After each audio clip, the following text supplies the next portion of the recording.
What is going on, guys? Quality XA here today, and today I'm bringing you guys a massive news update on Destiny 2. So today we're going to be talking about another financial earnings record for Destiny. As well as that, we've got a load of news on Twitter from some of the different Destiny game directors as well as community managers. So let's get right into this. So first off, we have this interesting article here from Superdata. Now I will leave a link to this in the description below, but this is the top grossing titles by category, and this was ranked in December 2017 earnings. So obviously Destiny came out in September, so only a few months after it actually came out, it was ranked 7 in console. Now this is unbelievable to me.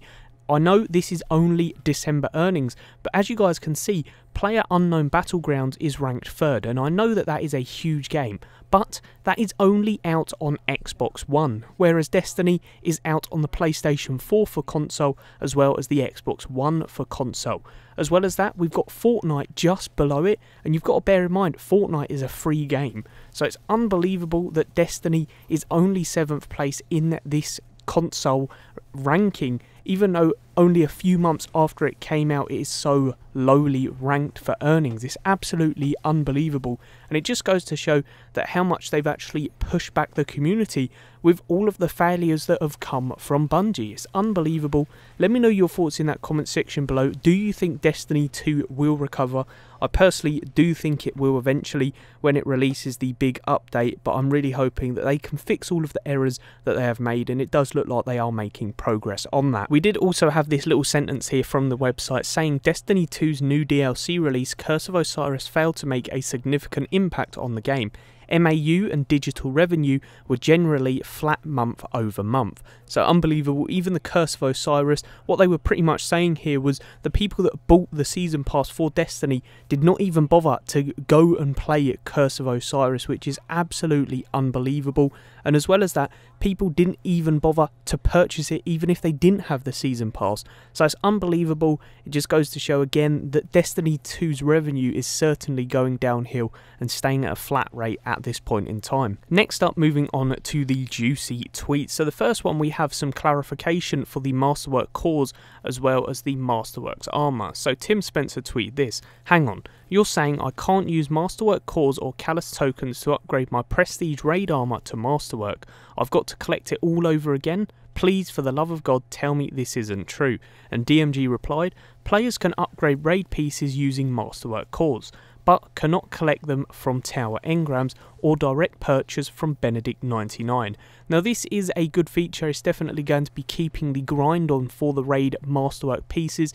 It just means that you can't directly buy Masterworks or directly earn Masterworks from Engrams, which again, really good in my opinion, and definitely going to keep that grind going like I said. Next up, we have this regarding Masterwork Armor, and it says, can we convert existing armor into Masterwork Armor, and if so, how much would that cost? And DMG replies, yes sir, 5 Masterwork cores and 20 legendary shards. Now this is definitely cheaper than just having the higher Masterwork cores and low legendary shards, so I'm a big fan of this. Also, I've got so many stacks of legendary shards, I definitely do need to be spending some, and I do think Masterwork Armor is definitely going to be worth it for me personally, especially when it is only 5 Masterwork cores, which is excellent in my opinion. Let me know your thoughts in that comment section below. Moving on, actually talking about Trials of Osiris now, Christopher Barrett got a tweet saying, will there be any changes to Trials of the 9 in the future? As of right now, the rewards are futile and not worth the effort. This is causing players like myself to lose interest, and Christopher Barrett replied, yes, we are actively discussing new ways to improve Trials of the 9. What do Trials players want to see most? Now, I would happily recommend every single person who is watching this video to go and tweet to Christopher Barrett and tell him what you guys want for Trials of the 9. The Destiny and Bungie community is definitely listening at this point in time, so it's definitely worth getting your opinion in. As James Holmes says here, there's lackluster and futile rewards, So there's definitely going to be some changes along we keep the developers updated in what we want. We have to be transparent with them and they will be transparent with us. So like I said, anything you guys want to see, I'll definitely recommend tweeting CG Barrett, and there is a half chance that you will actually get a reply because all of these Bungie developers at this point in time, Destiny developers, sorry, are currently replying. Moving on, we have this tweet from Logan Healy, and he says Sandbox update, to which Deej actually replies, work in progress.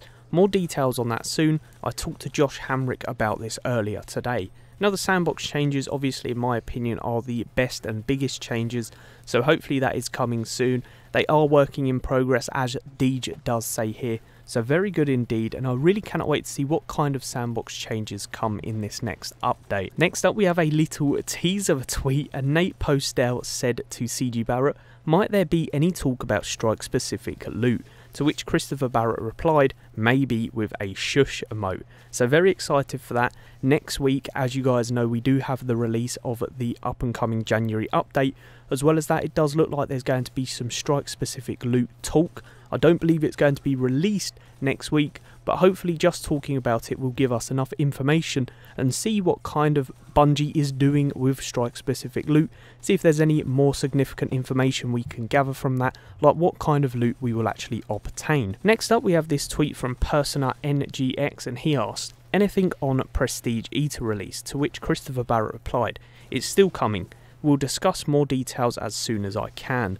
So it does look like it's still in development currently. We do know that there is some more weapons coming with the Prestige Eater as well.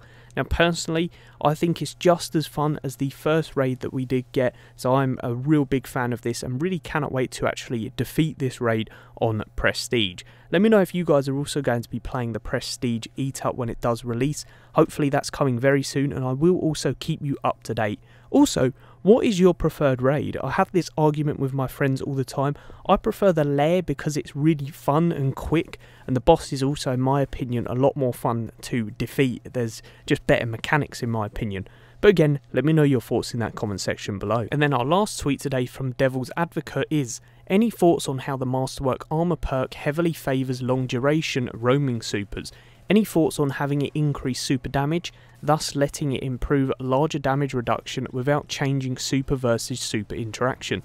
And Christopher Barrett replied, yep, that's something we are aware of, we are discussing additional benefits. Now what this talk was actually about is how the Masterwork Armor does favour the roaming supers, like you get long duration or more damage, whereas the things such as Golden Gun, you can't really use them for longer. You only get like 3 bullets or 6 if you're using it with the different setup.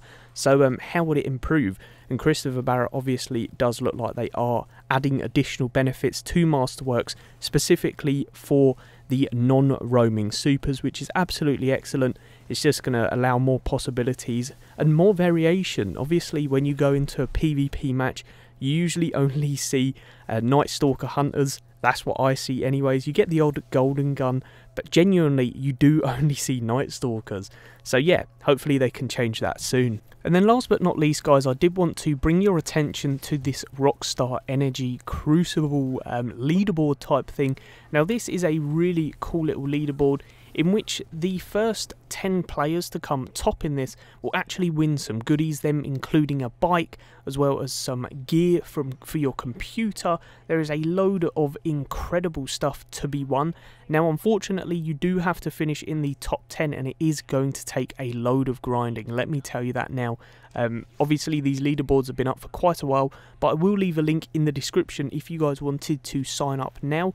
Literally all you guys have to do is play in Crucible. There is still 42 days from the recording of this video, so I'd highly recommend jumping and getting on that Crucible challenge. You could win yourself some goodies if you do finish in the top 10.